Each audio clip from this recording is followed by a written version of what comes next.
Welcome into No Fucking Way, a new segment that will leave you saying exactly that by the end. I'm Holly Sonders, alongside 11-time world champion, Olympic gold medalist, the best promoter in the business, and the most handsome man in the world, Oscar De La Hoya. From the creators of Flatback Thursday comes No Fucking Way. It's gonna be so fucking funny. The format of this segment was inspired by pop-up video. Our objective is to enlighten you, the audience, about what really happened during the most iconic fights in history. Let's begin with Floyd Mayweather. And for that, we travel back to the year 2007.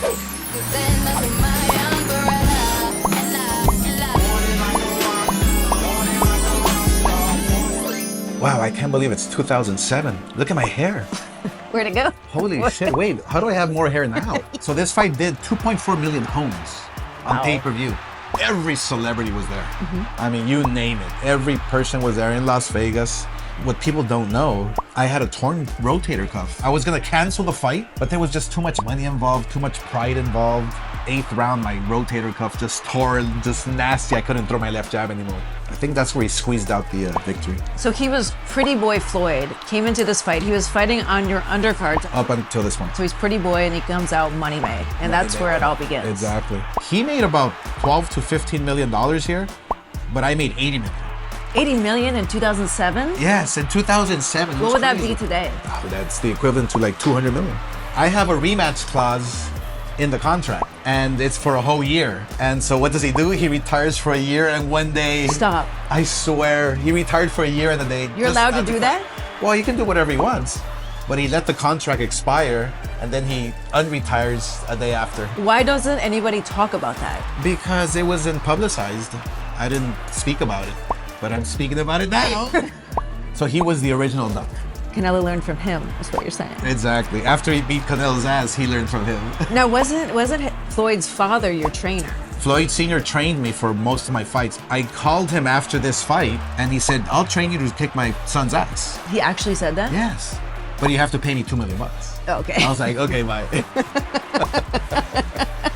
Such an amazing fight, but I have to ask you, because I know you're one of the boxers who believes that abstaining from sex is something you have to do in training. Well, I believe it because they conditioned me to believe it.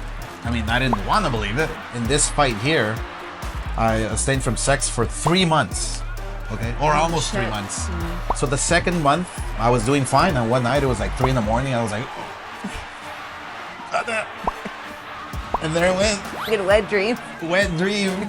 It was over. My life was over. Training camp was over. Were you Everything freaking was out? over. I was freaking out so bad.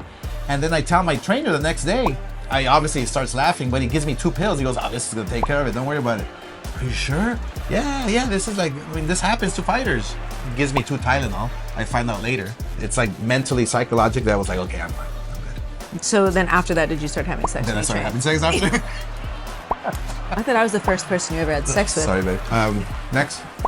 No, it was a great fight, but I knew I wasn't 100%. I knew that I couldn't basically beat him because I'm going downhill and he's coming up and the torch was passed, and I was good with it. You got a nice payday, and... Yeah, I got a nice payday, and I promoted 16 of his fights after that. And new WBC Super Welterweight Champion of the World. All right, that'll do it for us. And as we always say, history class is a lame ass. So thanks for allowing us to entertain your brain for a little bit. Hopefully we made you laugh and you learned something new and you said no fucking way at least one time. And I guess if you didn't, we'll try harder next time. And remember, kids, keep working towards your goals and dreams, because when you're rich enough, you can tell everyone to fuck up. See you next time.